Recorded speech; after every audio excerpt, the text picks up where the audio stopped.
kalender nih. Ya, ternyata hari Kamis depan itu tanggal 29 itu libur ya kalau nggak salah ya. Sebentar saya lihat kalendernya ya. Iya, rasanya ya 29 itu hari Kamis itu libur. Terus minggu depannya mulai dari tanggal 2 itu akan isi dengan tugas mandiri. Jadi tolong disiapkan ya, walaupun belum resmi saya umumkan, tapi tolong disiapkan, cari topik terutama di unitnya masing-masing ya, bagi yang sudah bekerja ya. Tapi kalau yang belum bekerja, kalian boleh bebas cari topik apapun yang menggunakan atau mengaplikasikan topik yang sudah pernah kita bahas. Jelas ya, jadi cari aplikasi sebuah problem ya, sebuah masalah yang akan diolah dengan topik salah satu topik dari yang pernah dibahas di kuliah ini. Jadi format laporannya ya pendahuluan topik itu apa, ya problemnya apa, kemudian solusi pemecahannya dengan salah satu cara yang pernah kita bahas ya. Terus hasilnya bagaimana ini. Oke. Terus saya tidak hanya menginginkan hasil akhir, tapi saya juga menginginkan ada codingnya ya. Jadi ada program MATLAB-nya, artinya bisa dijalankan secara langsung ya. Kalau bisa, saya ini karena tadi saya mengatakan belum resmi ya, kalau bisa ada waktu, saya minta masing-masing mempresentasikan ya, topiknya apa, problemnya apa, solusinya bagaimana, terus jalankan softwarenya ya, sehingga hasilnya bukan hanya sekedar ditulis, tapi masing-masing peserta termasuk saya bisa melihat, oh hasilnya benar ya, bagus ya. Artinya misalkan ini ya, pemisahan sinyal, oh ternyata setelah diolah ternyata betul-betul terlihat terpisah dibandingkan sebelumnya gitu ya. Dan itu saya minta bisa dipresentasikan langsung secara real time di komputer masing-masing ya. Kita online, jadi semua mahasiswa bisa lihat, oh hasilnya bagus ya dibandingkan data asli atau sinyal aslinya itu. Oke ya, kira-kira jelas itu ya. Jadi saya sih kalau lihat kalendernya udah pasti tanggal 29 itu libur ya. Terus untuk mengisinya saya isi ya, salah satu topiknya ini ya, cari problem aplikasi. Kalau bisa ya, ini artinya kalau bisa cari problem yang ada di institusinya, di unitnya. Tapi kalau nggak bisa ya bebas ya, boleh topik apa saja ya. Kemudian dilaporkan ya dalam bentuk sebuah laporan, bisa slide ya, bisa slide PPT atau PDF terserah. Tapi disertai dengan program ya, program MATLAB untuk menyelesaikannya. Kemudian tampilkan hasilnya ya. Oke ya. Terus untuk mudah-mudahan ada waktu, saya belum tahu, belum lihat jadwal UTS-nya, jadi saya belum bisa menjanjikan apakah ini akan dipresentasikan ya. Saya menginginkannya dipresentasikan, artinya semua peserta mendapatkan info dari masing-masing peserta yang lain. Oke, terus topiknya, maksudnya bukan topiknya, metode analisanya. Karena ini ada 8 orang, jadi saya menginginkan ada semacam koordinasi ya, artinya satu topik bahasan kuliah tidak lebih dari 2 orang ya. Jadi contohnya PCA ya, yang ngambil PCA hanya maksimum 2 orang gitu. Ya nanti yang pakai SVD ya juga maksimum 2 orang gitu. Jadi jangan semua memilih SVD atau jangan semua memilih PCA ini. Ya, jadi tolong koordinasikan ya. Kalau nanti ternyata tidak ada presentasi ya sudah ya, kalau memang nggak ada waktu. Karena ini problemnya kan saya hanya mengajar hanya sampai UTS nih, jadi saya kemungkinan tidak punya waktu akses untuk meminta waktu presentasi. Tapi nanti saya bicarakan dengan dosen berikutnya ya. Artinya kalau dosen berikutnya memberikan waktu untuk saya, ya mungkin bisa presentasi ya. Tapi kalau dosennya tidak memberikan waktu untuk saya, ya berarti tidak ada presentasi. Jadi saya hanya terima laporannya saja gitu. Ya, jelas ya. Jadi siapkan dulu lah itu. Ya, siapkan dulu topiknya apa. Kira-kira kan masih 2 minggu ya. Masih ada waktu untuk mencari topik ya. Topik itu tidak harus original di sendiri ya. Artinya topik dari paper atau pekerjaan yang mungkin sudah dilakukan orang lain atau dilakukan sendiri, silahkan saja ya. Jadi saya yang menginginkan aplikasi ya, aplikasi dari metode yang sudah kita bahas ke sebuah problem ya. Jadi problemnya bukan dari buku teks ini ya. Jadi kalau bisa sih ya, kalau bisa topiknya jangan ke bidang sosial ya. Kalau contoh buku kan topiknya ini ada yang bidang sosial, ada arkeologi dan sebagainya ya. Jadi kalau bisa topiknya topik science and engineering ya. Jadi bidang science dan engineering ya, supaya cocok dengan peminatannya. Oke ya. Ada pertanyaan tentang tugas ini? Ada? Mohon maaf Pak. Oke Pak. Ya silakan. Apakah ini harus di MATLAB atau bisa dengan bahasa lain Pak?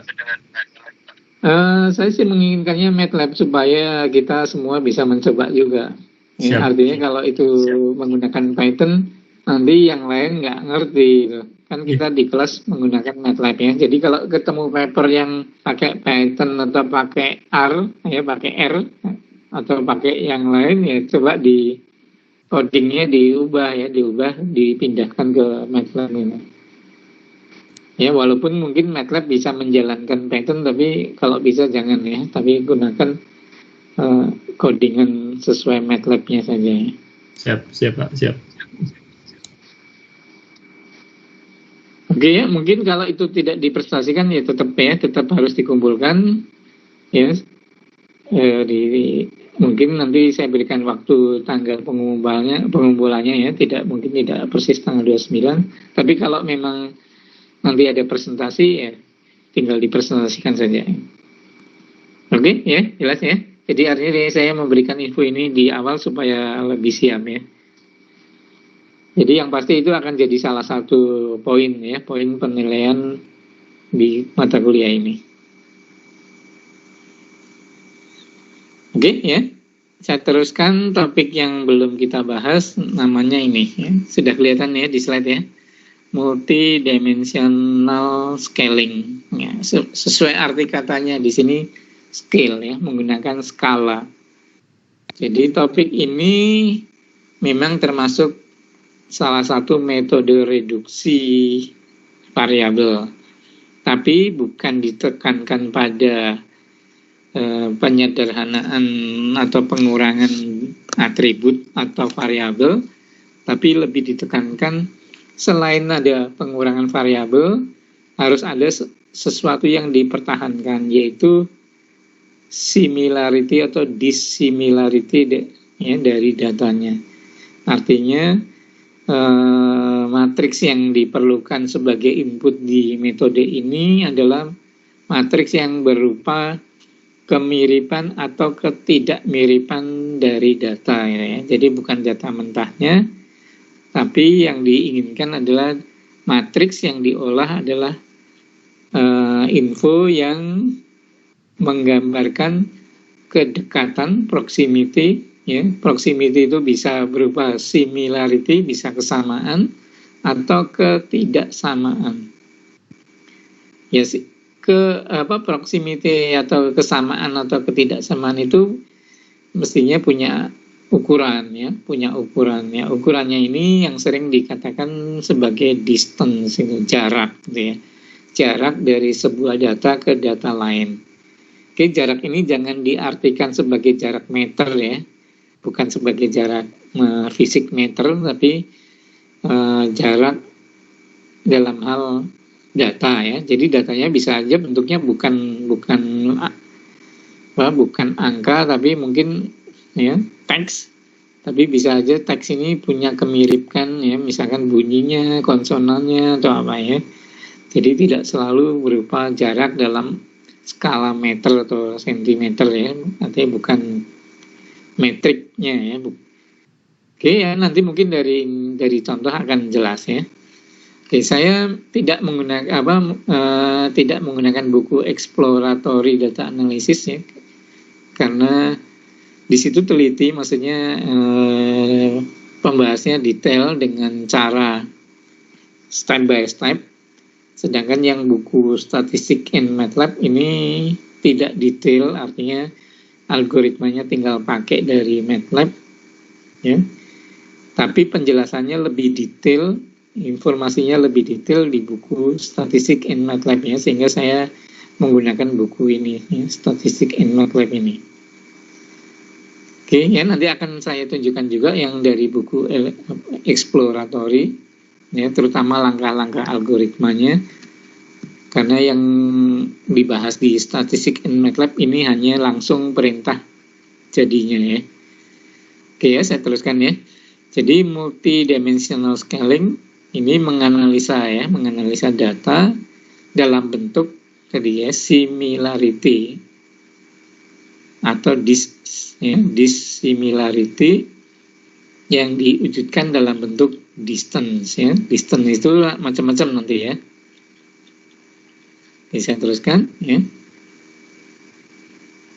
Ini ya, jadi tujuannya mencari koordinat atau lokasi dari data di dimensi yang lebih rendah, tapi harus mempertahankan relasi proximity-nya ya. Proximity itu kedekatan. Jadi harus mempertahankan kemiripannya atau ketidakmiripannya ya. Jadi atribut atau variabelnya lebih rendah ya, lebih kecil, lebih sedikit, tapi informasi tentang kedekatan, proximity ya, atau similarity-nya atau distance-nya tidak boleh berubah ya. Jadi harus dipertahankan. Kalau yang lalu-lalu, topik yang lalu-lalu tidak pernah dibahas tentang kedekatan antar data ya. Tidak ada informasi tentang kemiripan data sebelum dan sesudah ditransformasikan. Kalau ini harus dijaga ya, harus dijaga. Jadi kemiripan atau kedekatan dari data semula sebelum ditransformasikan ke low dimensional harus tetap ada ya, harus tetap dipertahankan. Oke, nanti akan kita lihat ya, walaupun itu ditransformasikan ke low dimensi ya, ke lower dimensi, tapi ternyata informasi jaraknya masih sama. Oke ya, saya teruskan lagi. Oke, yang saya berikan warna kuning, hijau, merah ini yang penting ya. Jadi ada dua metode di MDS ini ya, multidimensional scaling. Namanya satu metode metrik dan satu lagi non metrik ya. Ya, seperti arti katanya ya, metrik itu punya ukuran ya. Jadi yang metrik itu nanti punya syarat, punya standar ya, punya syarat yang ketat dibandingkan yang non metrik. Ya. Oke, perbedaannya terletak di yang slide di slide yang warna hijau ini. Jadi perbedaannya hanya masalah fungsi ya, fungsi yang mentransformasikan ukuran tadi. Ya, distance tadi itu bedanya ya. Kalau di metrik itu syaratnya kuat, ketat gitu ya. Sedangkan kalau yang di non metrik syaratnya tidak ketat. Yang di non metrik yang dipentingkan adalah urutan. Jadi asal urutannya sama sebelum dan sesudah ditransformasikan, maka itu sudah memenuhi syarat ya. Tidak perlu jaraknya harus sama ya. Sedangkan di metrik fungsi transformasinya harus tetap menjaga jarak ya. Sedangkan di non metrik yang penting urutan data harus tetap sama sebelum dan setelah ditransformasikan Ya, urutan bukan jaraknya. Artinya jaraknya boleh berubah, tapi urutan datanya, kalau data tadi nomor 100, ya nanti ditransformasikan juga nomor 100 ya.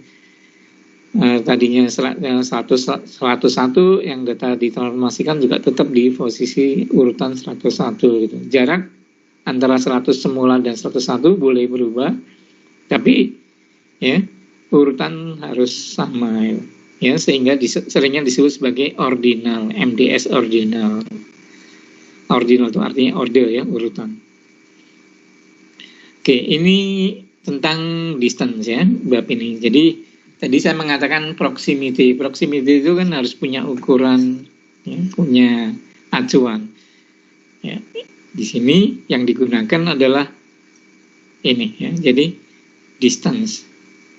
Ya, proximity bisa diartikan sebagai similarity atau dissimilarity ya, bisa berarti kesamaan atau ketidaksamaan. Ya, di sini disimbolkan biasanya kalau dissimilarity menggunakan D ya, delta atau D, sedangkan similarity menggunakan S ya, simbolnya itu. Oke ya. Terus yang sering digunakan untuk ukuran namanya adalah distance. Jadi ukuran dari closeness, kedekatan, ini menggunakan yang namanya distance measure, ya, simbolnya D. Ada beberapa definisi ya, beberapa jenis distance. Yang paling sering kita gunakan adalah Euclidean distance. Ya, Euclidean distance ini yang saya blok warna hijau ya. Yaitu misalkan kita punya sebuah titik koordinatnya X, Y, dan Z ya, ada 3 atribut ya, 3 variabel ya, X, Y, Z. Maka jarak itu didefinisikan seperti geometri yang kita pelajari di SMA, yaitu akar dari delta X kuadrat ditambah delta Y kuadrat ditambah delta Z kuadrat. Jadi akar itu merepresentasikan jarak antara 2 titik ya, 1x1, 1x2, 1x3 ya, atau 1x1, Y1, Z1. Terus yang kedua datanya adalah x2, Y2, Z2. Maka distance-nya adalah akar dari x2 dikurangi x1 kuadrat ditambah Y2 kurangi Y1 kuadrat ditambah Z2 dikurangi Z1 kuadrat. Jadi jarak seperti yang kita kenal sehari-hari ya.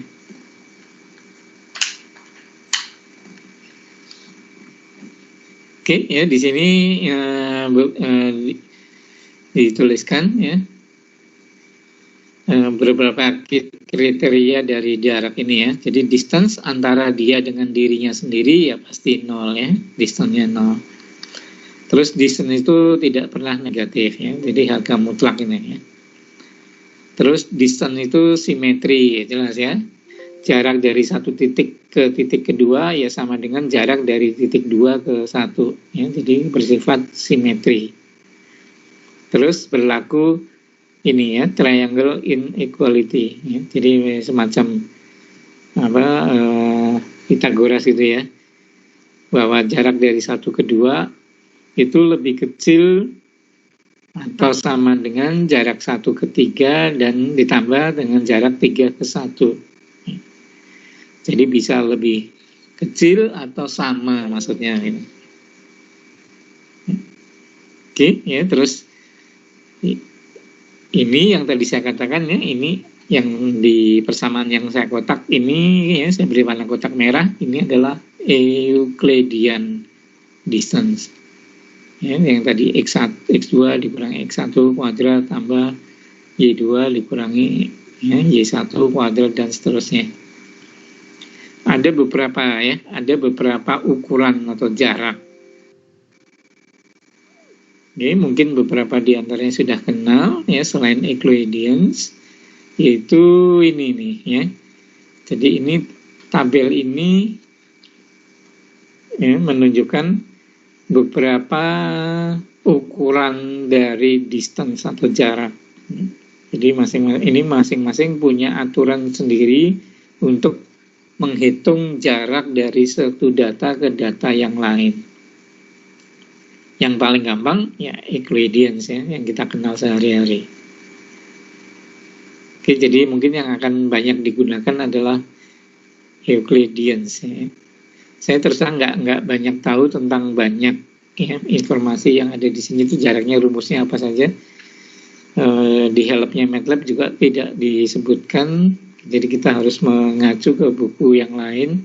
Masing-masing ini cara menghitungnya bagaimana sih ya, menghitung dari jarak dari sebuah data ke data berikutnya. Oke ya, jadi yang penting bagi kita adalah tadi ya, informasi MDS itu seperti apa ya. Jaraknya boleh apapun juga definisinya, tapi yang penting MDS itu seperti apa. Oke. Di MATLAB sudah ada toolbox untuk menghitung interpoint distance. Jadi menghitung jarak antar titik ya, antar poin. Namanya PDIS ini ya, PDistance. Point distance ya, singkatan dari point distance. Oke. Ya, PDistance ini bisa menghasilkan vektor. Oke. Ya. Dan vektor ini bisa diubah menjadi matriks yang simetri. Ingat ya, distance tadi bersifat simetri ya, jarak dari 1 ke 2 sama dengan jarak 2 ke 1. Jadi matriksnya pastinya akan simetri ya. Contohnya baris 1 kolom 2. Kalau baris 1 kolom 1 kan mestinya isinya 0 ya, karena jarak dia dengan dirinya sendiri kan 0 ya. Tapi nilai matriks di baris pertama dan kolom kedua atau 1,2 mestinya sama dengan baris kedua dan kolom 1 ya. Jadi elemen matriks 1, 2 mestinya sama dengan elemen matriks 2, 1 ya, karena jarak bersifat simetri ya. Jadi PDistance ini sebetulnya menghasilkan matriks ya, tapi disingkat ya, diringkas supaya tidak menyita memori menjadi sebuah vektor. Jadi hanya informasi baris saja atau kolom saja. Tapi bisa dijadikan matriks yang square ya, matriks yang bujur sangkar, yaitu dengan perintah yang namanya square form ini. Oke ya, kenapa harus ada ini PDIS ini? Karena MDS memerlukan info bukan data asli, tapi data yang berupa jarak ya, berupa similarity atau dissimilarity. Ya, jadi yang diberikan sebagai input dari metode MDS ini bukan data asli, tapi data berupa kesamaan atau ketidaksamaan. Maka harus dicari jaraknya dulu ya, jarak dari satu titik atau dari satu data ke data lain. Oke ya, ini ada sebuah contoh nih ya, bagaimana jarak ini dihitung ya. Ini kemungkinan ya, ini data ini cocok untuk yang BMKG mungkin ya. Jadi data ini tentang longitudinal ya, jadi ada longitudinal dan latitude ya, dari beberapa kota ini ya, dari beberapa kota ada lokasinya berupa longitude dan latitude-nya. Ini datanya US Time ini. Nanti saya upload datanya di Teams ya, karena ini buku lain.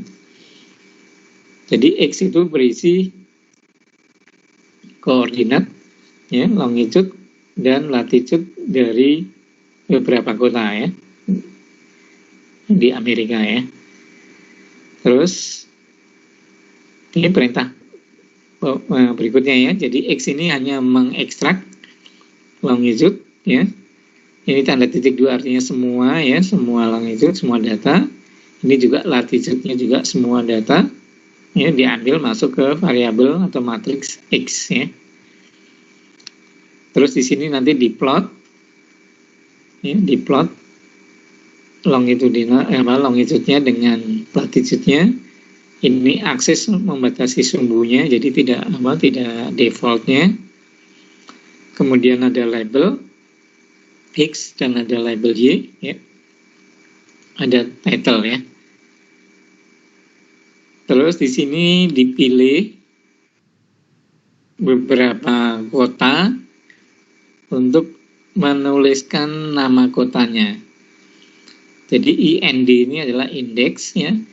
Jadi kota indeks yang ke-6, nomor urutan ya. Maksudnya urutan kota ke-6, 10, 12 dan seterusnya yang dipilih untuk ditampilkan di dalam plotnya ya. Jadi di plot tadi sudah ada longitude dan latitude, terus akan ditambahkan info nama kotanya ya. Nama kotanya hanya dipilih yang urutan 6, 10, 12, 16 dan seterusnya ya. Kemudian tampilkan di dalam plottingnya, yaitu teks ini X index ya, indeks yang indeks nomor 6,1 ya. Nanti indeks ini ya, indeks yang ini ya berurutan juga ya. Terus ini nama kotanya ya, city index ini berarti city yang indeksnya 6, city yang indeksnya 10.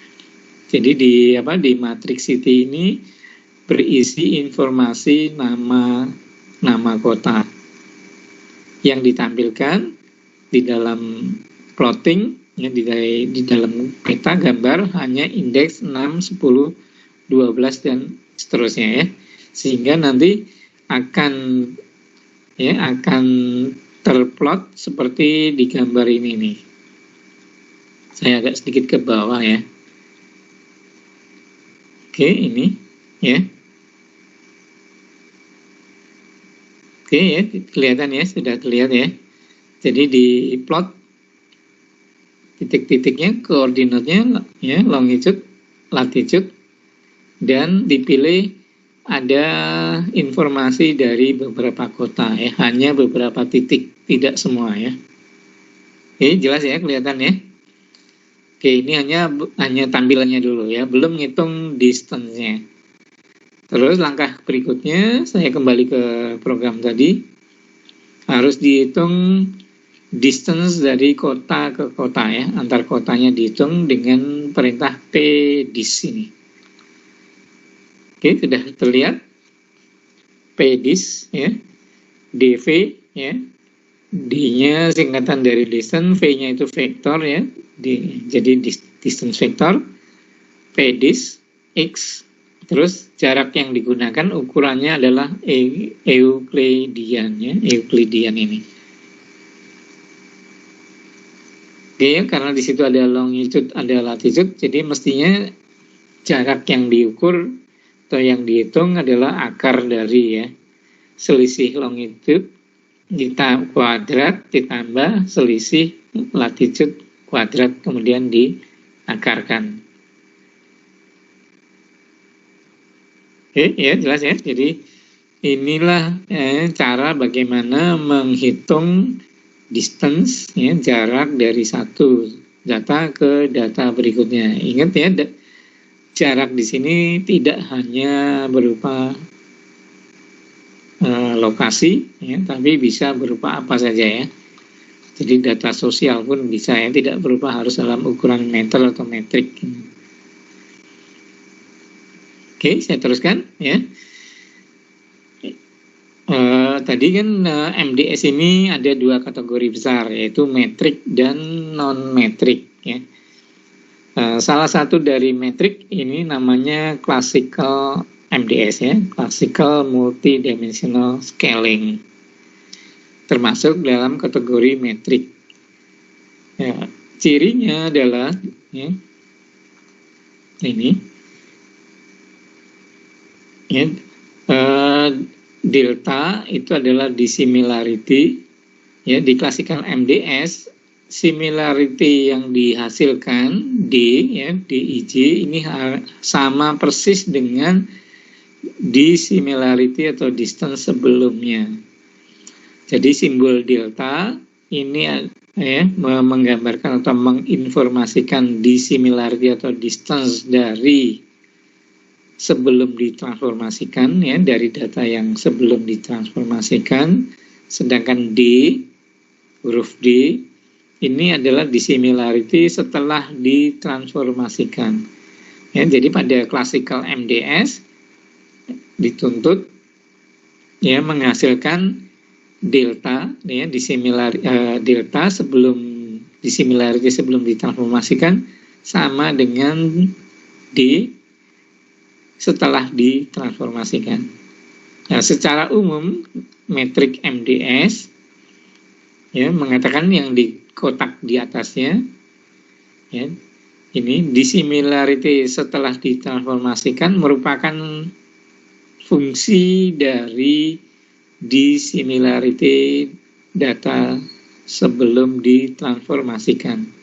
Jadi ada F-nya, ya, ada fungsinya. Ya, sedangkan di klasikal fungsinya ya 1, ya. Jadi F itu bernilai 1. Jadi delta IJ sama dengan DIJ itu di klasikal, ya. Sedangkan di metrik secara umum ada fungsinya, ya. Sehingga klasikal ini termasuk ke dalam metrik MDS tapi dengan fungsi bernilai 1, ya, bernilai 1. Oke, jelas ya. Jadi klasikal merupakan bagian dari metrik, ya, yang dituntut adalah dissimilarity sebelumnya sama dengan dissimilarity setelah ditransformasikan. Oke, ini ada keterangan yang mungkin bisa jadi catatan, ya. Jadi sini ada kemiripan, ya, antara PCA dengan classical MDS. Terutama kalau dissimilarity-nya dipilih yang Euclidean. Oke, terus ya, ini informasi yang mungkin penting, ya, yang mungkin sangat penting. Di PCA menggunakan matriks covariance. Ya, PCA itu menggunakan inputnya berupa matriks covariance, ya. Mudah-mudahan masih ingat, ya, pakai cov itu. Ada PCA cov, ada PCA tanpa cov, tapi keduanya tetap menghitung matriks covariance. Kita sudah pernah tahu matriks covariance ini matriks yang simetri. Matriks simetri artinya jumlah baris dan kolomnya harus sama, ya. Jadi matriks ini adalah matriks yang bujur sangkar, ya. Tapi dari eksperimen kita tidak selalu mendapatkan matriks yang bentuknya square, ya, bentuknya bujur sangkar. Contoh ini, ya, matriks P, ya, matriksnya ukuran N kali P, di mana N itu adalah jumlah pengamatan, P itu adalah jumlah variabel atau atribut. Ya, bisa terjadi jumlah pengamatan N-nya, ya, jumlah pengambilan data lebih sedikit dibandingkan jumlah variabel. Ya, N-nya atau titik pengamatannya atau titik pengambilan datanya lebih sedikit dibandingkan jumlah variabel yang ada. Saya ulangi, ya. Misalkan satu data mempunyai jumlah atribut, ya, jumlah fitur ada 12. Ya, mungkin masih ingat, ya, yang ada 12 itu kalau nggak salah data yes atau data pasir, ya. Oke, itu ada atributnya 12, satu data, ya. Jadi satu pengambilan itu ada 12 variabel. Tapi yang kita ambil hanya 10 data. Berarti ukuran matriks kita kan 10 kali 12, ya, nggak kotak. Ya, maka kalau menggunakan PCA nggak bisa. Ya, karena PCA menuntut matriksnya covariance, ya, matriksnya berbentuk bujur sangkar, gitu. Jadi MDS ini bisa diaplikasikan menggantikan PCA, ya, karena, ya, di MDS tidak dituntut, ya, tidak dituntut matriks yang ukurannya sama ya, matriks yang simetri. Jadi di slide ini, di teks PDF ini saya berikan warna hijau itu ya, jumlah observasi N lebih kecil dari jumlah variabel P. Ya, jadi kalau ini terjadi, jumlah pengamatan kita lebih kecil dari jumlah variabelnya, maka PCA tidak bisa kita gunakan. Ya, maka alternatifnya ya gunakanlah MDS. Ya, MDS ada kemiripannya dengan PCA, asalkan jarak yang digunakan adalah Euclideans. Ya. Oke, saya teruskan ya. Contoh ini. Oke, sebelum saya sampai ke MATLAB-nya, mungkin saya sampaikan dulu apa yang ada di buku Exploratory ya. Jadi ini di buku, mudah-mudahan sudah terlihat ya di slide saya di layar masing-masing. Ini sebetulnya cara ya. Jadi di buku tadi statistik in MATLAB tidak dibahas asal-usulnya, tidak dibahas cara-caranya ya, hanya langsung menggunakan perintah yang ada di MATLAB. Tapi di buku Exploratory di sini diceritakan ya, algoritmanya itu, cara menghitungnya ya untuk classical MDS ini. Oke ya, classical MDS sama seperti tadi yang saya katakan, jadi mempertahankan jarak ya, jarak atau dissimilarity dari data sebelumnya harus tetap sama dengan data setelah ditransformasikan. Oke, ini adalah prosedur-prosedurnya ini. Jadi pertama dihitung dicari matriks Q yang elemennya ini ya. QRS ini, RS ini menyatakan data 1 ke data 2 ya. Jadi QRS ini merupakan minus setengah dari dissimilarity ya. Delta ini adalah dissimilarity kuadrat dari data sebelumnya. Terus cari matriks H. Ya, matriks H ini adalah matriks ini identity dikurangi dengan 1/n ya, 1/n dari matriks yang atau vektor yang isinya 1 semua ya. 1 ini artinya matriks yang vektor yang isinya 1 semua. Kalau I kan isinya 1 hanya di diagonal utama ya, yang lainnya 0. Sedangkan 1 ini adalah matriks yang isinya 1 semua. Terus ya, cari matriks B yang merupakan perkalian dari matriks H dan Q. Ya, kemudian dari matriks B cari eigenvalue dan eigenvektornya. Ya, eigenvalue dan eigenvektor inilah yang nanti akan digunakan sebagai transformasi dari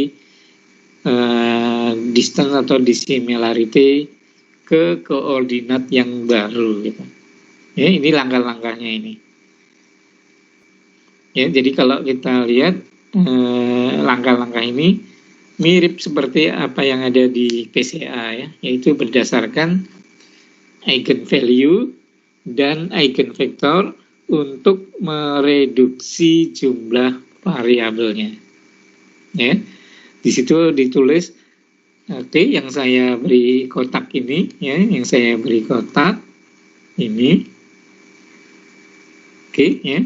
Mirip seperti yang ada di PCA ya, yaitu memilih sebanyak D variabel ya, sebanyak D atribut, sebanyak D variabel, tergantung ya D-nya bisa 2, bisa 3 ya, tergantung apakah mau dipakai scriplot atau apa, pokoknya dipilih D-nya. Dicontoh nanti selalu dipilih 2 ya, artinya hanya 2 atribut, hanya 2 variabel supaya gampang ngeplotnya di layar ya, supaya 2 dimensi jadi kelihatan di layar. Tapi sebetulnya pemilihan D tidak harus ya, tidak dibatasi hanya 2, tapi boleh lebih ya, tergantung keperluan. Tapi di contoh-contoh buku ini selalu digunakan D-nya 2 supaya menghasilkan koordinat hanya 2 dimensi ya, supaya bisa diplot itu maksudnya. Oke ya. Ini prosedur yang ada di perintah MATLAB-nya ya. Oke ya. saya teruskan. Saya kembali ke buku Statistik and MATLAB. Tadi saya mau menceritakan tentang algoritmanya, ya. Saya balik lagi ke buku Statistik and MATLAB. Oke, di layar mudah-mudahan sudah berganti ke slide yang saya tunjukkan di layar ini. Perintah di MATLAB-nya sudah ada, ya, namanya CMD Scale. Mestinya tahu ya singkatan apa itu, ya. MDS-nya tahu, ya. MDS-nya adalah Multidimensional Scaling. Oke, C-nya yang paling depan adalah Classical, ya. Classical MDS. Scale ini adalah skala, ya, karena metode MDS ini kan informasinya adalah distance yang mempertahankan jarak, ya, atau urutan data dari sebelumnya tetap sama dengan jarak setelah ditransformasikan, ya. Jadi hanya mengubah skala, ya. Jadi MDS ini nanti kalau kita lihat hanya mengubah skala, ya, skala data yang tadinya besar menjadi skala yang lebih kecil, tapi jarak tetap sama, ya. Jarak antara satu data dengan data lain tetap sama seperti semula, ya. Atau urutannya, kalau di ordinal itu urutannya. Oke, ya. Yang penting dilihat dari perintah ini, CMDS scale ini memerlukan input berupa delta, ya. Delta adalah matriks atau vektor jarak, distance, ya, atau dissimilarity, ya. Ingat ya, dissimilarity, distance atau jarak, ya. D adalah jumlah variabel yang akan dihasilkan, ya, jumlah yang variabel yang akan diminta, ya, diinginkan. Terus outputnya berupa XD, data yang sudah ditransformasikan, dan nilai eigennya, ya, eigen value-nya, ya. Oke, jelas, ya. Oke, kita teruskan, ya. Oke, ini contoh. Jadi tadi dari program yang pertama kita mendapatkan DV. DV itu diperoleh dari perintah PDIS, ya, P distance, point distance, antar kota-kota di Amerika, ya. Jadi antar kota-kota di Amerika diekstrak DV-nya. DV itu jaraknya, vektor jarak dari kota-kota di Amerika, ya, diperoleh dari perintah P distance, terus dimasukkan ke algoritma MDS, ya, classical MDS. Jadi DV inputnya, terus D, ya, variabel yang dihasilkan oleh perintah ini hanya diminta dua, ya, dua variabel. Terus diplot, ya. Plot ini Y1, Y2. Ingat, Y itu adalah hasil dari MDS, ya, diplot untuk semua kota. 1, ya, kolom 1, kolom 2. Oke, jadi dimensi 1 dan dimensi 2, ya. Jadi ini misalkan ini X1, ya, variabelnya. Yang ini adalah X2, ya, atau dimensi 1 dan dimensi 2. Oke, ya, terus diplot, kita lihat hasilnya ini. Coba, ya, gambar 75 ini.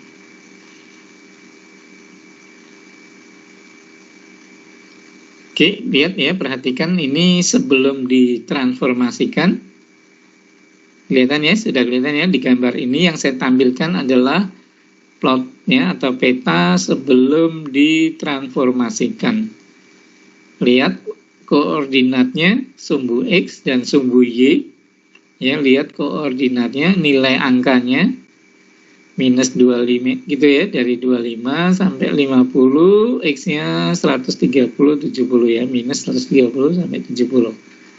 Oke, setelah ditransformasikan di bawah ini, Kelihatan ya di sumbu dimensi 2 dan dimensi 1-nya skalanya sudah berubah ya. Oke, saya ulangi lagi ya. Di gambar aslinya koordinatnya di gambar asli ini koordinatnya antara ya 25 sampai 50, yang X-nya antara minus 130 sampai minus 70. Oke, perhatikan juga jarak antar kotanya di gambar ini. Ya, jarak antar kotanya di gambar ini. Oke, terus kita lihat hasil gambar setelah ditransformasikan. Ini. Terlihat ya di skala. Jadi skala dimensi atau sumbunya sudah berubah, tapi informasi antar kotanya, jarak antar kotanya tetap sama. Kelihatan ya? Ya, jadi di sini multidimensional scaling ini tidak hanya sekedar membagi koordinatnya dengan angka berapa gitu ya, tidak dibagi secara linear ya. Jadi kan tadi kan 25 sampai 50. Oke, mungkin ada yang mengatakan oh kalau gitu dibagi aja 5. Ya, tadi kan koordinatnya 25 sampai 50 misalkan. Sekarang kan dihasilkannya 10, maksimum koordinatnya 10. Kalau gitu dibagi 5 aja.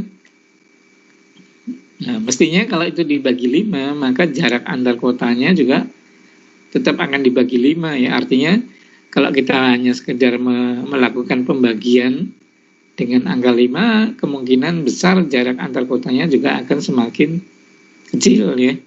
Artinya jarak setelah dibagi 5 dengan jarak sebelum dibagi 5 akan berubah ya. Tapi di sini MDS ternyata menghasilkan distance ya, atau jarak atau dissimilarity antar kota tetap sama ya sebelum dan setelah ditransformasikan. Oke ya, jelas ya. Oke, jadi jelas bahwa MDS seperti arti katanya scaling ya, mengubah skala, tapi tetap mempertahankan jarak ya, atau dissimilarity dari data sebelumnya. Oke, jelas? Ya, jelas perbedaannya ya. Perbedaannya dengan metode-metode yang lalu yang pernah kita bahas sebelumnya ya, terutama PCA. Sama-sama ya, sama-sama mereduksi jumlah variabel, tapi di sini ternyata scaling akan berubah ya. Scaling berubah dan dengan tetap mempertahankan jarak. Oke, ya, jelas ya informasinya ya. Itu yang namanya classical ya. Paling gampang adalah classical ya, karena di distance atau dissimilarity jarak setelah ditransformasikan sama dengan delta sebelum ditransformasikan. Ya, buku ini konsisten dengan jarak dengan simbol ya. Jadi delta huruf Greek itu ya, delta huruf Greek Yunani itu untuk sebelum, D setelah ya, D itu setelah ditransformasikan. Oke ya, berikutnya ini metrik MDS ya. Jadi ini lebih umum ya. Classical itu bagian dari metrik MDS. Oke ya, metrik MDS ini diasumsikan ya, di similarity delta ya, mempunyai relasi dengan distance D ya, setelah ditransformasikan ya, melalui sebuah fungsi yang monotonic increasing. Jadi fungsinya nanti akan bertambah seiring dengan pertambahan delta, maksudnya gitu ya. Jadi monotonic increasing function f. Ya, artinya D itu merupakan hasil transformasi, hasil fungsi dari delta ya. Jadi D itu sama dengan fungsi F dari delta. Ya, F-nya berupa fungsi yang monotonik, ya, sifatnya monoton increasing. Jadi akan naik secara monoton, ya, akan naik secara monoton. Oke, jelas ya. Jadi kalau dituliskan dalam persamaan, nanti D itu, DIJ itu sama dengan F dalam kurung fungsi dari dissimilarity delta. Oke, saya ke slide berikutnya ya, ini. Ya, namanya matriks ya mestinya punya ukuran, ya, punya standar apa ya, ukurannya. Ya. Jadi ukurannya adalah ini ya, yang disebut sebagai stress ini, ya. S itu stress ini ya. Jadi common matriksnya yang sering digunakan adalah yang di dalam kotak itu, ya. Jadi inilah ukuran atau objektifnya atau tujuannya, ya.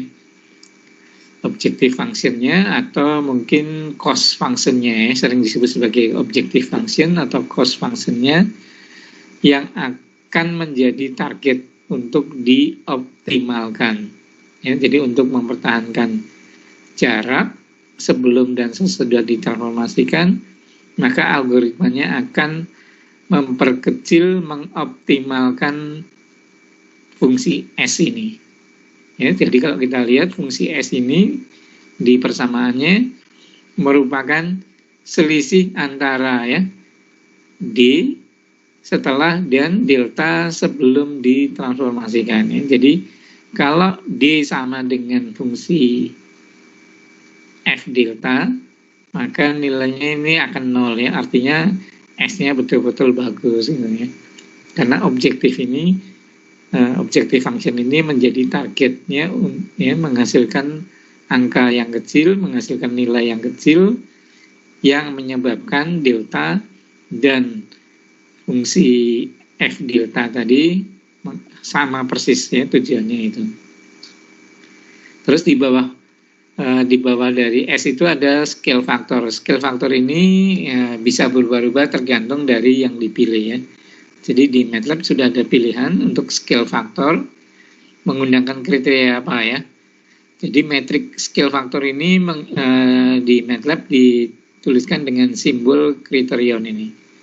Kalau kriterionnya kita menggunakan metrik stress, maka di penyebut bawah ini scale faktornya adalah menggunakan sum of square dari dissimilarity, yaitu sigma dari D, ya, delta IJ kuadrat. Ya, jadi sigmanya ada 2 nanti, ya. Sigma di atas dan sigma di bawah. Sigma di bawahnya adalah jumlah dari delta IJ kuadrat. Atau yang di bawahnya, yaitu menggunakan scale factor namanya metrik ada double S, ya, S-nya square. Jadi sudah dikuadrat terus dikuadratkan lagi jadi pangkat 4, ya. Jadi sum of square dari dissimilarity atau delta dikuadratkan, ya. Mungkin di sini nggak ditulis persamaannya, tapi di buku exploratory ditulis, ya. Di bawah ini dituliskan. Oke, saya coba tunjukkan sebentar, ya.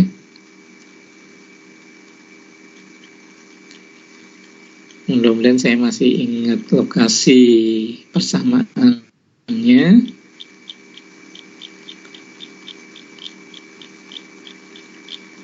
Saya hanya menunjukkan scale faktornya, ya. Jadi oke, ini. Oke, sudah kelihatan, ya. Jadi di slide ini scale faktornya sudah dituliskan, ya. Tadi hanya dalam bentuk kalimat, mungkin nggak jelas, ya. Jadi sum of square, ya, jumlah dari kuadrat dissimilarity. Yang dituliskan sigma R, ya, untuk indeks R, sigma untuk indeks S dari DLS kuadrat. Atau yang matriks double S stress ya, double S tadi berarti sigma tapi di RS-nya di pangkat 4 ya, bedanya hanya itu. Oke ya, jelas ya. Saya kembali ke slide yang lama. Oke ya, ini perintah di MATLAB-nya ini.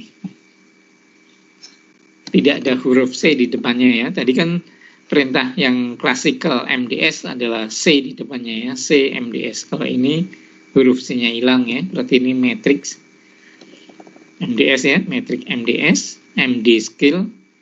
Inputnya sama ya, delta. Jadi inputnya adalah dissimilarity atau distance. Ya, D adalah jumlah variabel atau atribut yang diinginkan. Nah, name itu adalah kriterianya apa ya? Yang digunakan apa? Oke ya.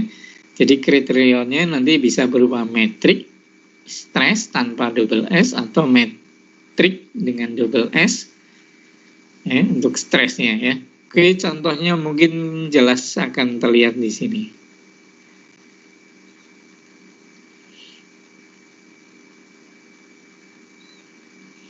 Oke, ini data ya, contoh ini menggunakan data yang pernah kita ambil ya, yaitu bunga ini ya, bunga iris maksudnya ya.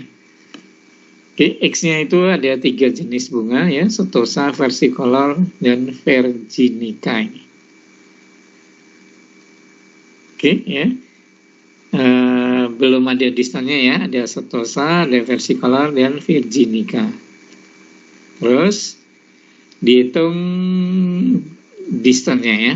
P distance ini adalah interpoint distance ya, jarak antar titik dari data X ya. Ingat data X tadi kan ada jenis-jenis bunga yang masing-masing data ada 4 atribut ya, ada 4 variabel. Oke, satu titik berarti punya 4 kolom ya. 4 variabel atau 4 kolom atau 4 feature ya. Dihitung jarak dari data 1 ke data 2 ya, atribut 1 ke atribut 2 dan seterusnya ya, dengan perintah P distance ya. Oke, menggunakan kriteria jarak namanya city block ya. Saya tidak ingat pasti ini city block itu ngitungnya seperti apa ya, persamaannya. Oke, kita bayangkan aja kalau ini Euclidean berarti akar dari ya, tadi ada 4 ya, berarti X4 dikurangi X apa? X4 data pertama dikurangi X4 data kedua kuadrat ditambah X3 data pertama dikurangi X3 data kedua kuadrat dan terusnya sampai 4X ya. Kemudian diakarkan ini. Jadi DV menghasilkan ini menjadi informasi tentang jarak antar data. Oke, sudah ya. Berikutnya kita gunakan perintah MDS-nya ya, yaitu MD scale ini. Inputnya adalah DV. D ini adalah atribut atau variabel yang kita akan gunakan hasilnya. Terus scale faktornya menggunakan matrix double S ya. Ini ada matrix double S ya. Pilihannya kan matrix single S atau matrix double S ya. Hanya masalah scale faktornya aja ya. Oke, terus ini ada matriks G. Satunya adalah yang isinya angka 1 ya, sebanyak 50. Jadi once ini akan menghasilkan nilai 1 semua sebanyak 50 ya, satu baris tapi 50 kolom, nilainya 1 semua. Terus yang urutan berikutnya 2 kali 1 ya, sebanyak 1 baris tapi 50 kolom juga. Jadi isinya nilainya 2 semua ya. Terus yang berikutnya ada 3 kali once, berarti nilainya 3 ya, ada sebanyak 50.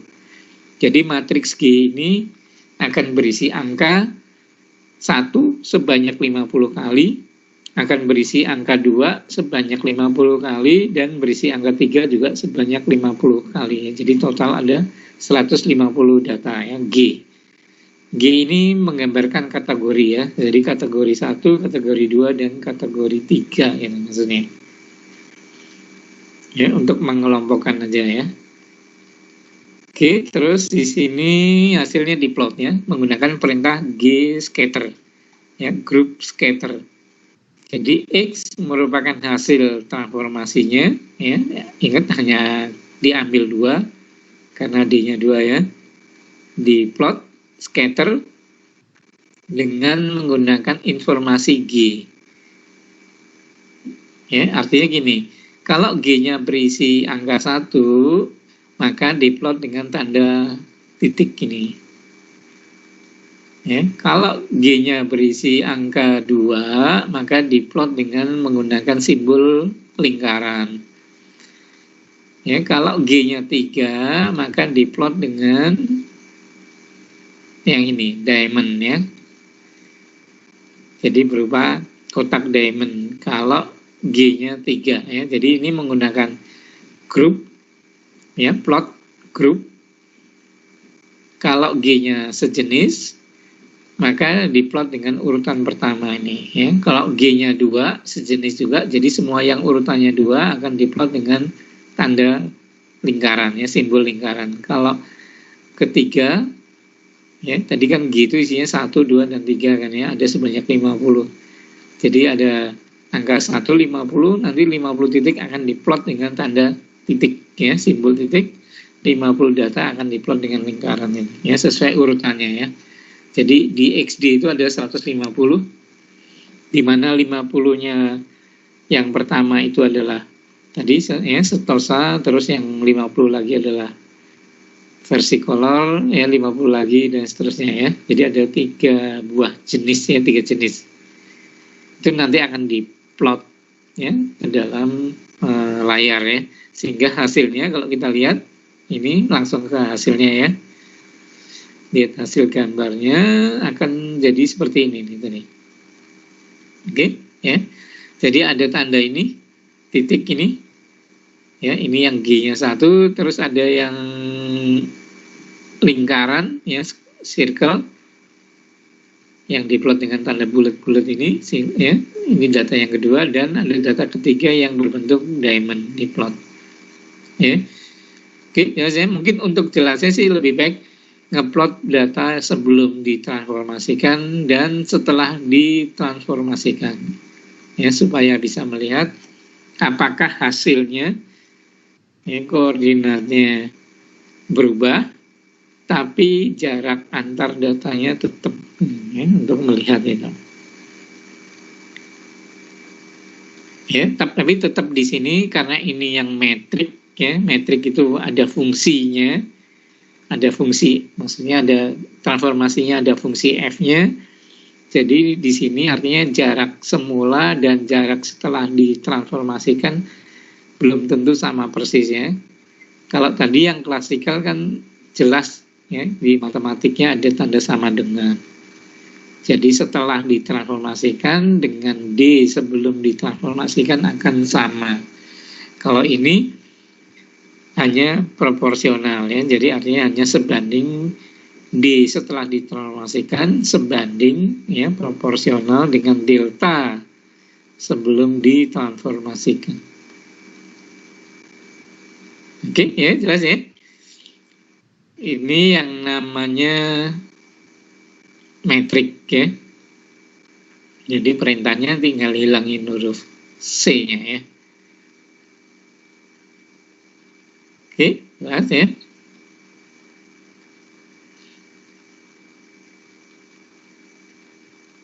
Oke, di sini mungkin ada juga informasi yang penting yang saya berikan warna merah ya. Jadi MD scale ini selain menghasilkan hasil transformasi XD juga menghasilkan stres ya, menghasilkan nilai value yang namanya stres. Stres itu adalah objective function yang digunakan untuk mengoptimalkan transformasinya ya, mengoptimalkan nilai D yang diperoleh. Ya, namanya objective function atau cost function, maka harus diperoleh seminimum mungkin. Jadi makin tinggi, makin kecil nilainya, berarti makin bagus ya. Jadi kalau stresnya nilainya semakin kecil, artinya transformasi yang kita hasilkan semakin bagus ya. Kalau besar berarti tidak optimum ya, pemetaannya, transformasinya tidak optimum. Jadi semakin kecil maka transformasinya ya atau pemetaannya semakin optimum. Ya, di sini kalau dilihat contoh ini menghasilkan stres sebesar 0,038. Ya, artinya mendekati 0 tapi belum nolnya belum kecil ya. Jadi tidak begitu bagus ya. Artinya nanti bisa kita lihat ya bahwa D dengan delta tidak akan sama persis ya. Karena nilai optimalnya belum tercapai ya. Karena harusnya kan 0 gitu ya. Tapi saya yakin sih akan sulit untuk mendapatkan 0 persis ya. Pasti 0,000. Oke, jelas ya. Oke, yang berikutnya ya, yang namanya non-metrik ini. Oke, non-metrik syaratnya tidak ketat ya. Jadi di situ ada kalimat relax the asumsi ya. Asumsinya lebih kendor ya, lebih kendor. Artinya tidak ketat. Karena yang diinginkan hanya rank ordernya ya, urutannya dipertahankan ya, sesuai dari persamaan yang ditulis di situ. Kalau di semulanya data ya, di data semula delta IJ lebih kecil dari delta AB, maka setelah ditransformasikan ya, F dari delta IJ harus juga lebih kecil dari F delta AB. Ya, F itu artinya ada fungsinya, artinya nilainya boleh tidak sama ya, nilainya boleh tidak sama, delta IJ dengan F delta IJ itu nilainya boleh tidak sama asal urutannya sama ya. Sehingga non-metrik ini sering disebut sebagai ordinal MDS ya, artinya ordernya tetap sama ya. Oke ya, saya tuliskan belakang di sini ya. Jadi di kalimat ini disebutkan non-metrik MDS juga dikenal sebagai ordinal MDS ya, karena yang dipertahankan hanya urutannya. Oke ya, terus non-metrik ini juga punya ukuran ya, punya ukuran bagus atau tidaknya, yaitu ditunjukkan oleh sebuah ukuran yang namanya disparity ya, disparity ini. Jadi disparity ini menunjukkan berapa bagus ya, berapa bagus DIJ hasil yang ditransformasikan ya, mirip dengan dissimilarity delta IJ. Jadi kalau DIJ-nya sama dengan delta IJ-nya berarti disparity-nya bagus ya. Tapi kalau DIJ-nya tidak sama dengan delta IJ-nya, maka ini kurang bagus ya. Ya, jelas ya, ukurannya jadi disebut sebagai disparity.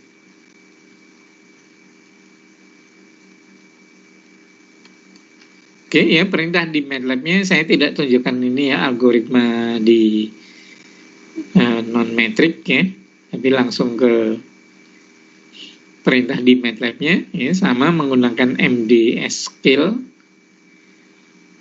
ya. Yang berbeda ini hanya stresnya ya, fungsi stresnya. Jadi fungsi stresnya di sini tidak ada tanda fungsi F-nya ya. Jadi stress function-nya ada delta IJ ya. Ini D ini adalah distance sebelum ya. Kemudian ada delta, ada tanda head-nya, ada topinya ini ya. Ada topinya ini adalah setelah ya ditransformasikan. Jadi ini delta, ya, sebelum ada tanda D, tapi setelah ditransformasikan. Ya, jadi simbolnya ini mungkin akan campur aduk antara metrik dengan non metrik ya. Kalau metrik tadi menggunakan D tapi tidak ada tanda topinya, nggak ada headnya ya. Sedangkan kalau yang non metrik D-nya ya ada tanda topinya ya. Oke, mungkin informasi ini nggak penting ya, karena yang penting bagi kita adalah hasilnya ya, hasilnya setelah ditransformasikan seperti apa ya. Oke, ini contoh ya. Non-matric MDS. Ini contoh ini mengambil masalah sosial ya, yaitu kejahatan ya, crime rate ini dari 50 state ya di Amerika. Terus yang dicari, yang salah satu info yang dicari dari data ini, apakah ada korelasi satu jenis kejahatan dengan kejahatan lain, gitu, ya. Jadi di sini ada data tentang tingkat kejahatan, ya. Di antaranya data ini ditunjukkan di tabel 72 ini, ya. Ada murder, ada rape dan sebagainya, tapi dalam bentuk korelasi ya, masih ingat ya korelasi ya.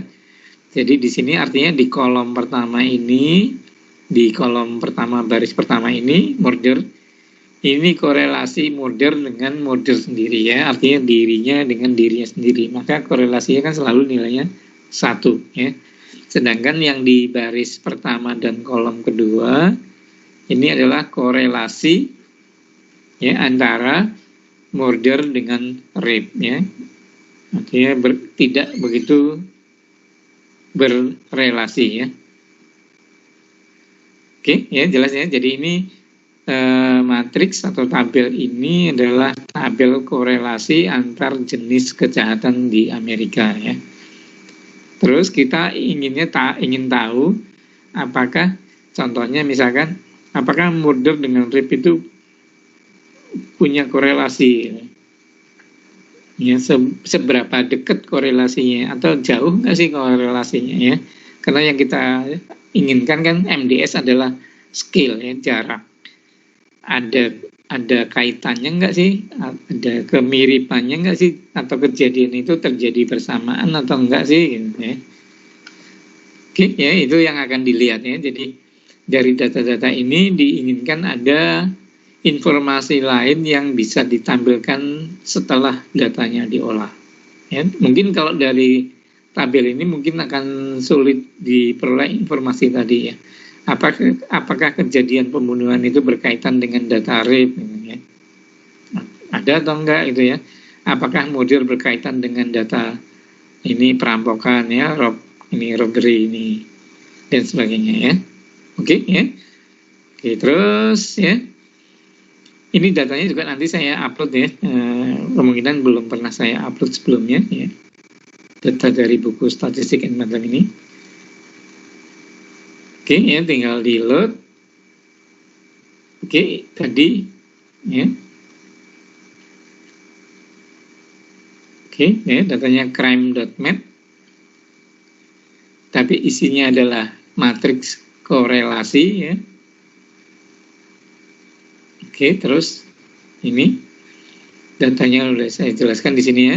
Matriksnya adalah korelasi yang berisi similarity ya, bukan dissimilarity.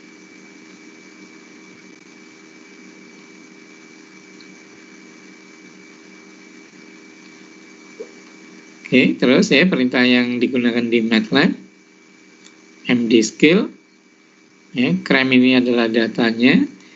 Tidak perlu dicari deltanya ya, karena tadi sudah berupa matriks korelasi. Misalnya ada informasinya ya, bahwa yang ditampilkan adalah matriks korelasi ya, karena ini angkanya 1 ya. Jadi matriks korelasi, jadi tidak dicari predistannya lagi.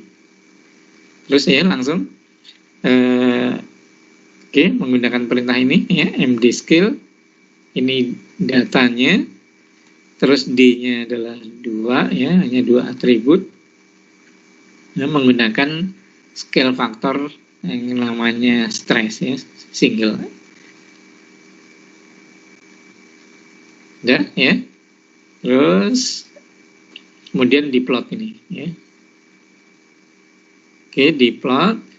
Kemudian di bawah ini ada teks ya, ini menampilkan kata ya, menampilkan kata di koordinat XD ditambah dengan ini ya, ditambah dengan 0,025 supaya tidak numpuk di titiknya ya.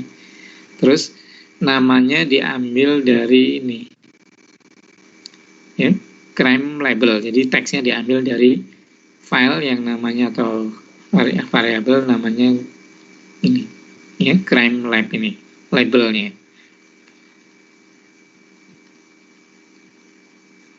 Oke ya, terus mungkin baca kalimat yang saya blok warna hijau. Jika ini ya 2 tipe kejahatan ya, atau 2 titik dalam gambar semakin dekat ini ya, close, maka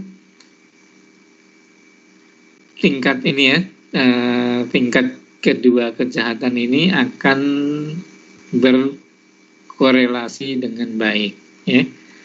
Jadi kalau jarak antara 2 titik di gambar itu dekat, maka ada kemungkinan ya corresponding rate-nya berkorelasi dengan baik ya, ada korelasi, ada hubungannya gitu. Tapi kalau jauh ya, kalau jauh, maka kedua tingkat kejahatan itu tidak berkorelasi, nggak ada hubungannya. Ya jelas ya. Jadi dari gambar ini bisa diperoleh informasi bahwa kalau kedua titik itu dekat, maka kedua kejadian itu ada korelasinya. Tapi kalau kedua titik di dalam gambar ini jauh, maka tidak ada korelasi ya, satu kejadian dengan kejadian yang berikutnya. Oke, kita lihat hasilnya ya. Oke, kita lihat hasilnya ini.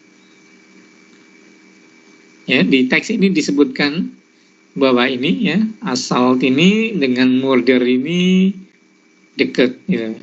Jadi kejadian ini atau jenis kejahatan ini ternyata berkorelasi dengan ini. Ya, asal itu penyerangan ya. Penyerangan ternyata ini berkaitan atau berkorelasi dengan pembunuhan. Ya, artinya kalau ada pembunuhan ya pasti ada penyerangan gitu ya.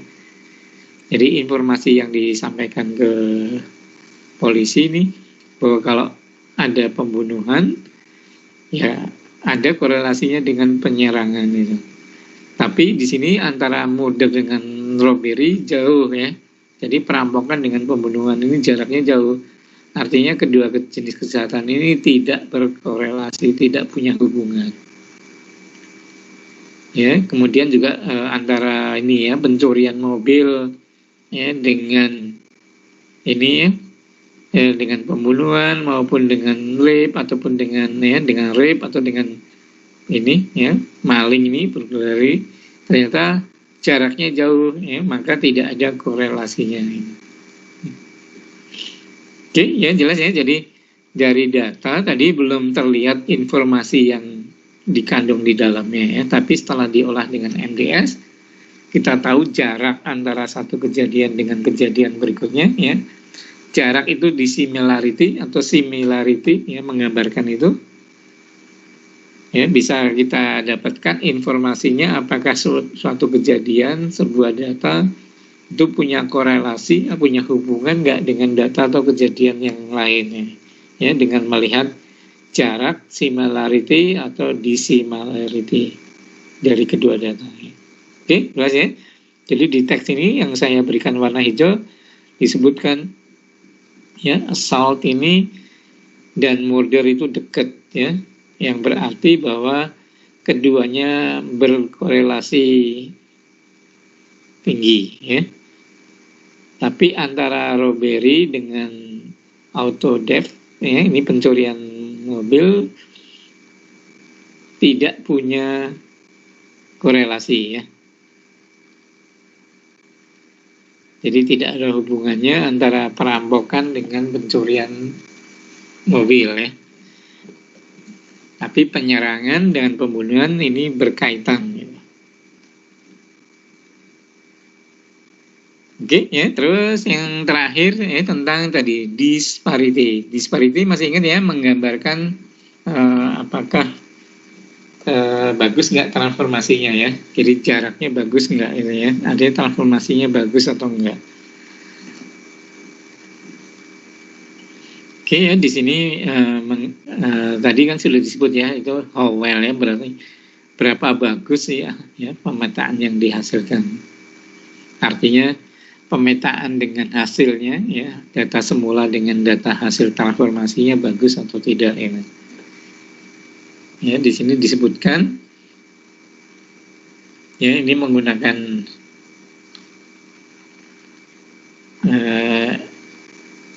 data dari negara ya, negara berkembang kalau nggak salah ya, negara berkembang dengan negara maju, atau pokoknya ada negara dari survei ini ya, dari survei siswa kalau nggak salah ya, dari siswa ya. Ini ada survei yang minta data tentang informasi similar atau tidak ya, atau tidak ya, different atau dissimilar antara satu negara dengan negara lain.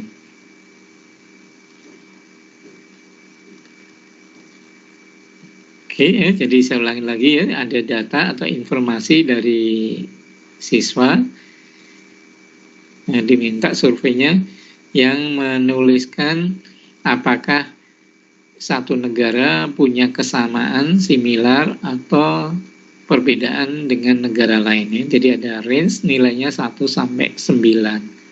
1 itu very different, 9 itu very similar.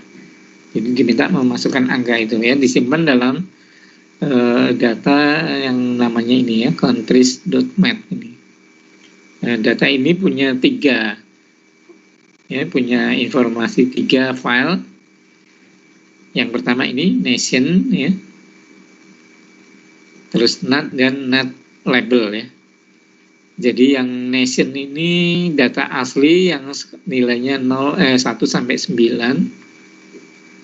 Tapi objek NAT ini sudah dihitung ya, similarity-nya.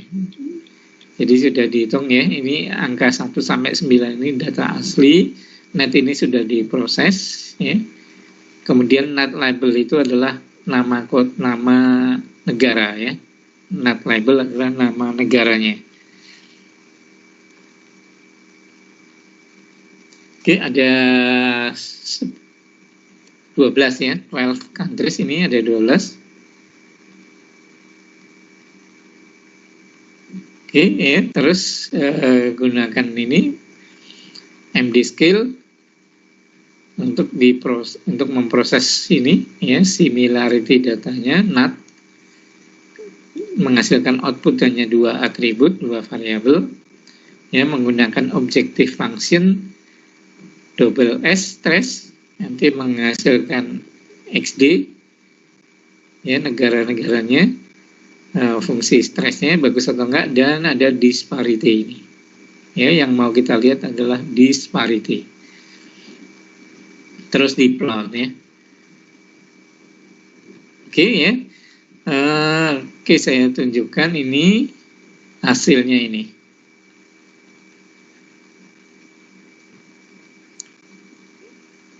Oke ya.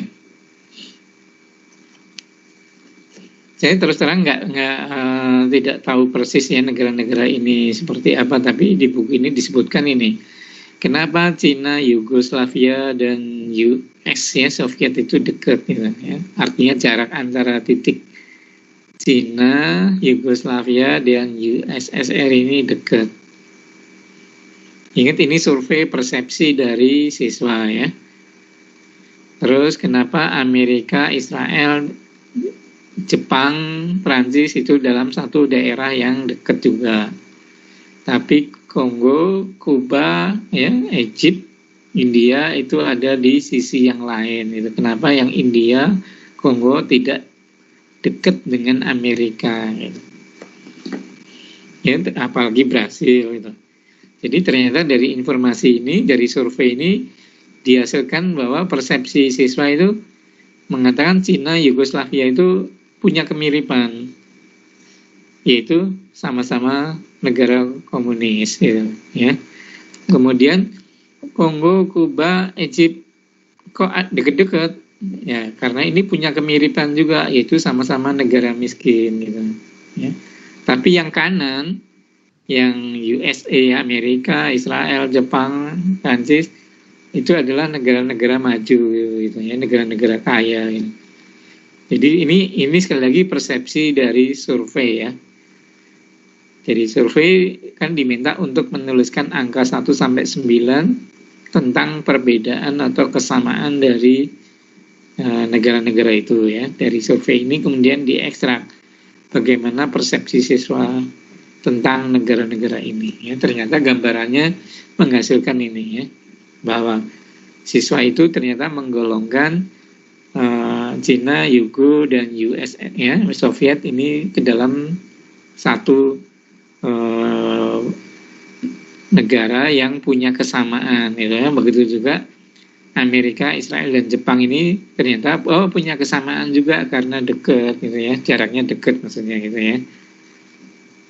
Kemudian Kongo, Kuba, Egypt, ya, ini dijadikan satu juga, ya. Jadi persepsi siswa ternyata Kongo, Kuba, dan Egypt ini punya kemiripan dalam hal, ya. Sekali lagi ini persepsi, ya. Artinya siswa tidak diminta menyebutkan sama dalam hal apa, enggak, ya. Jadi tergantung dari pemikiran siswa hanya mengisi angka 1 sampai 9. Ya, Kuba dengan Amerika, nah, nilainya berapa? Kuba dengan Prancis nilainya berapa? Kuba dengan India nilainya berapa? Ya. Ya, jadi tinggal hanya memasukkan angka-angka itu, ya. Jadi surveyor lah yang harus menerjemahkan persepsi apa yang ada di siswa itu, ya. Gambaran apa yang ada di siswa itu, ya, dari angka-angka yang diberikan oleh siswa, ya. Jelas, ya, ini mungkin, ya, ini dugaan saya, ya, ini mungkin inilah yang dilakukan oleh para surveyor, ya, surveyor marketing, entah surveyor politik, ya, menggunakan data-data ini dari survei yang diisi oleh masyarakat, ya, untuk melihat persepsi apa yang ada di masyarakat, ya, info apa yang ada di masyarakat yang disampaikannya melalui survei, tapi tidak secara langsung, tapi hanya dengan mengisi angka. Oke, jelas sampai sini?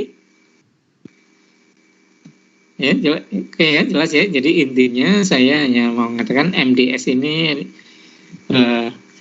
metode reduksi, ya, metode reduksi, tapi dengan mempertahankan distance, ya, atau urutan, ya, urutan dari data sebelumnya harus sama dengan data setelah ditransformasikan.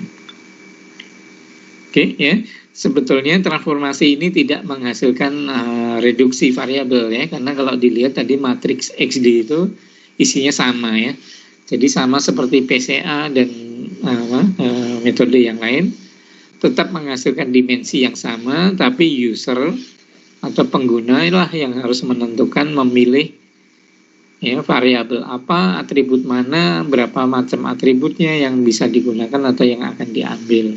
Jadi, oke, ya, sekali lagi kalau di contoh-contoh ini selalu dipilih 2 karena mudah untuk diplot, ya, karena dengan diplot 2 dimensi kita akan melihat hasilnya.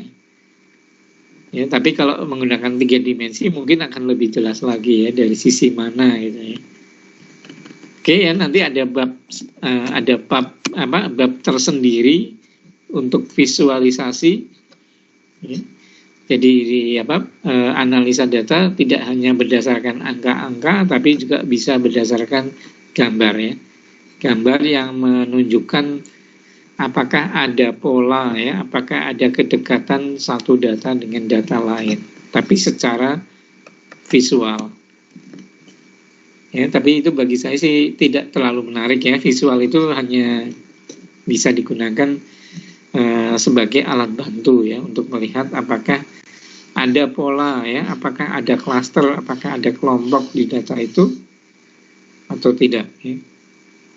Apakah ada kemiripan atau tidak di antara data itu ya, ngumpul jadi satu atau tidak. Nah, itu bisa dilihat secara visual. Ya, itu nanti yang akan dibahas di mata kuliah, sama mata kuliah ini, tapi ada di subbab tentang visualisasi atau data tour. Ya, data tour itu isinya melihat secara grafis distribusi atau penyebaran dari data. Kemudian diputar atau dilihat dari beberapa sisi, terutama kalau atribut atau variabelnya lebih dari 3. Ya, jadi bisa dilihat dari beberapa sisi apakah data itu punya pola atau tidak ya. Oke ya, terakhir yang belum saya sampaikan tentang disparity ya. Oke, dari disparity ini menghasilkan sebuah grafik yang menunjukkan hasil seperti ini ya. Ini. Tadi dikatakan bahwa fungsi pemetaannya adalah fungsi yang monotonic increasing gitu. Jadi garis ini adalah menunjukkan fungsinya, fungsi pemetaannya ya. Jadi monoton ya ini, tapi naik ya, increasing monotonic gitu. Terus harusnya hasil yang bagus itu ditunjukkan oleh X itu distance ya. Jadi ini di sumbu ini adalah distance ya. Jadi yang dengan X ini, silang ini adalah distance, yang disparity adalah garis-garis yang terhubung ini. Oke, harusnya X itu bagusnya, X itu adalah ngumpul di garis ya, artinya distance-nya dari disparity-nya tidak berbeda jauh gitu. Jadi X ini yang jauh ini menunjukkan bahwa hasil transformasinya nggak bagus nih ya, karena punya jarak, tentu punya distance ini. Jadi yang bagus adalah yang nempel ke disparity ya, grafik ini. Oke, jadi informasi ini menggambarkan apakah transformasinya bagus atau tidak ya, ditunjukkan oleh parameter yang namanya disparity.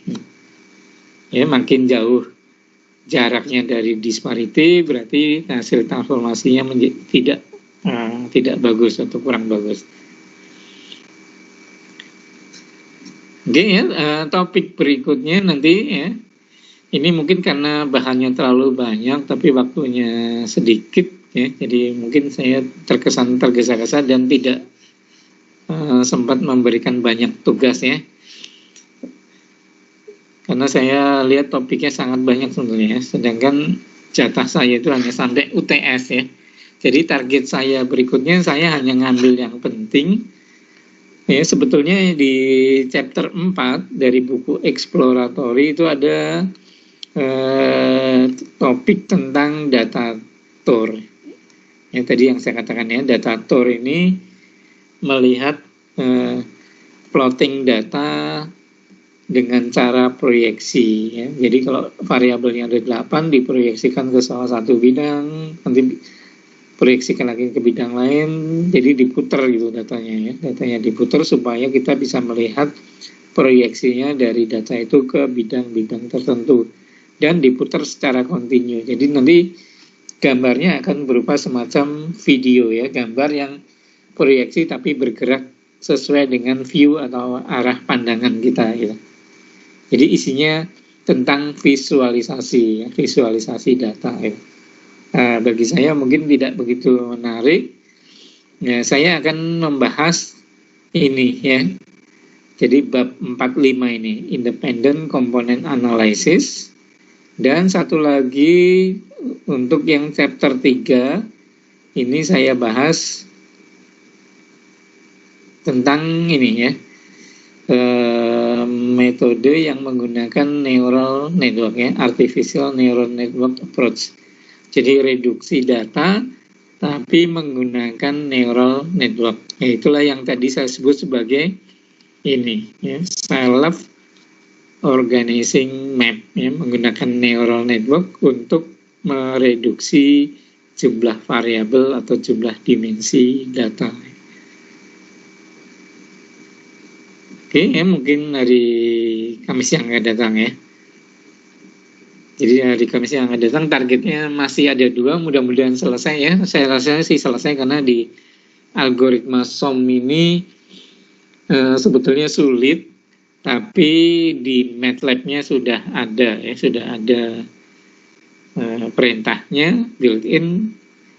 Jadi kita hanya mempelajari teorinya sedikit, kemudian langsung menggunakan ini.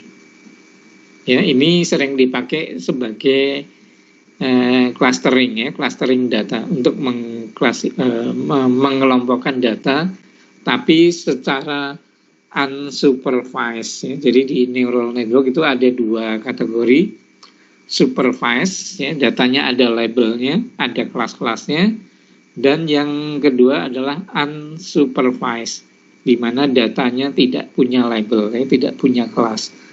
Jadi data dipisahkan berdasarkan karakter atau isi data itu sendiri. Oke ya, menurut saya ini menarik ya, karena banyak aplikasi yang bisa digunakan untuk ya memisahkan atau melihat apakah dari data itu ada kelompoknya atau tidak ini ya. Dan pasti kelompoknya itu tidak jelas terlihat, tapi akan sedikit overlap ya, antara satu kelompok dengan kelompok yang lain. Cuman sayangnya SOM ini metodenya agak iteratif ya, sangat iteratif. Jadi memerlukan waktu eksekusi yang cukup panjang. Oke, yang terakhir adalah independent component analysis ya, sering disebut sebagai ICA atau ICA itu ya, yang banyak digunakan untuk memisahkan informasi yang tadinya bergabung bercampur menjadi satu, tapi ternyata bisa dipisahkan walaupun kita tidak tahu asal mulanya ya, sumbernya apa. Nanti di pembahasan ini ada contoh yang menarik ya, ada contoh yang menarik, satu sumber berasal dari suara gong, satu lagi suara yang lainnya, saya nggak tahu chirp itu singkat apa, jenis alat musik apa atau bunyi apa, terus dicampur jadi satu ya, dicampur jadi satu suaranya, bisa kita dengarkan di MATLAB ya, suaranya jadi satu, terus dipisahkan oleh ICA ini, ternyata bisa terpisah ya, menjadi sumber masing-masing, suara asli masing-masing ya. Menurut saya ini juga menarik dan sering kita temukan sehari-hari ya. Di pengantar dari orang yang menemukan ini ada sebuah problem namanya cocktail party problem ini. Jadi di sebuah pesta ada banyak orang ngomong, telinga kita mendengar campuran dari banyak orang yang ngomong tadi, tapi kita bisa tahu, oh ini suara si A, ini suara si B, ini suara si C. Padahal yang masuk ke telinga kita campuran dari semua orang itu ya. Jadi semua orang yang ngomong yang masuk ke telinga kita, tapi kita mampu memisahkan, oh ini suara A, ini suara B, ini suara C. Itulah kira-kira gambaran dari independent component analysis. Jadi bisa memisahkan data dari sumber masing-masing ya. Maka disebut sebagai blind ya, blind source ya. Blind itu buta ya, source. Jadi blind source separation ya, memisahkan sumber tapi kita buta, tidak tahu informasi apapun dari sumber itu. Ya, menarik ya, banyak kejadian sehari-hari atau di sekitar kita yang bersifat campuran datanya dan kita tidak tahu asal usulnya ya. Ya, termasuk di dunia medis juga banyak. Nanti akan mungkin saya tampilkan ya di data EEG ya, data dari otak kita ya. Ternyata yang diambil dari otak kita datanya tercampur antara sinyal otak dengan sinyal-sinyal dari otot atau gerakan kita ya. Tapi ternyata itu juga bisa dipisahkan ya, bisa diekstrak. Oke ya. Karena waktu sudah 10.38, saya sudah lewat. Mungkin ada pertanyaan? Ada pertanyaan? Enggak? Jadi sekedar mengingatkan kembali ya. Jadi cari problem aplikasi yang menggunakan metode salah satu dari yang pernah kita bahas. Ingat ya, yang pernah kita bahas ya. Jadi jangan gunakan metode lain yang belum kita bahas ya, untuk dilaporkan atau mungkin dipresentasikan di kuliah ini ya. Mudah-mudahan bisa dipresentasikan. Oke, kemudian saya juga lupa tadi mengatakan kalau ini hanya salah satu bagian dari processing yang dilakukan nggak masalah ya. Jadi processing salah satunya misalnya gini, problemnya aplikasinya misalkan mengklasifikasi ya atau mengkategori data itu A atau B atau B atau C gitu ya. Terus pakai neural network, silahkan aja ya. Tapi sebelum pakai neural, datanya harus diekstrak ya, harus diekstrak fiturnya, variabelnya atau jumlahnya variabel diperkecil atau skalanya diperkecil. Ya, gunakan MDS atau PCA atau apa sebelum masuk ke neural network. Jadi silahkan aja tampilkan neuralnya, nggak masalah. Tapi metode PCA atau MDS-nya juga harus disebutkan ya. Artinya gunakan salah satu metodenya adalah materi yang pernah kita bahas ini. Ya, walaupun neural network-nya belum atau tidak kita bahas, tapi PCA atau MDS atau yang lain digunakan di ya, problem yang mau dipecahkan ini. Oke, ya, jelas ya. Itu tugasnya. Mungkin bisa mulai dari sekarang mengumpulkan kira-kira ide apa yang akan disampaikan. Oke, sebelum saya tutup, mungkin ada yang mau ditanyakan atau mau didiskusikan atau mau diusulkan?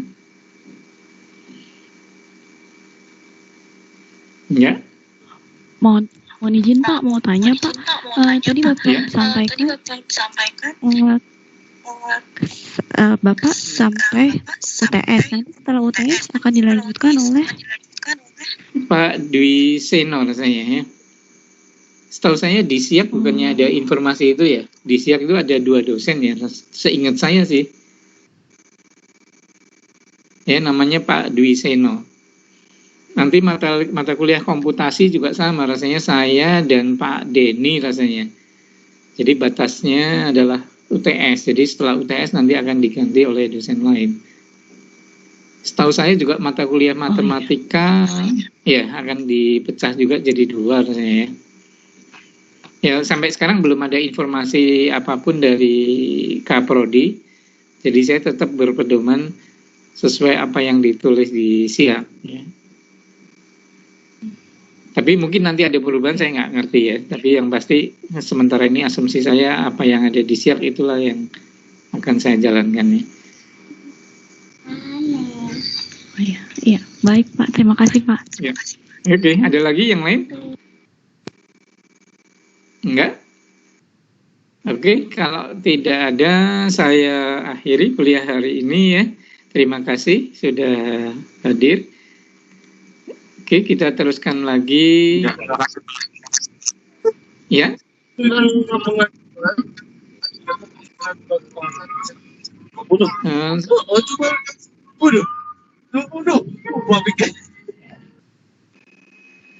Oke, ya saya mohon pamit ya. Sekali lagi terima kasih dan selamat siang semuanya. Mbak. Selamat siang, Pak. Makasih, Pak. Makasih Pak. Makasih, Pak.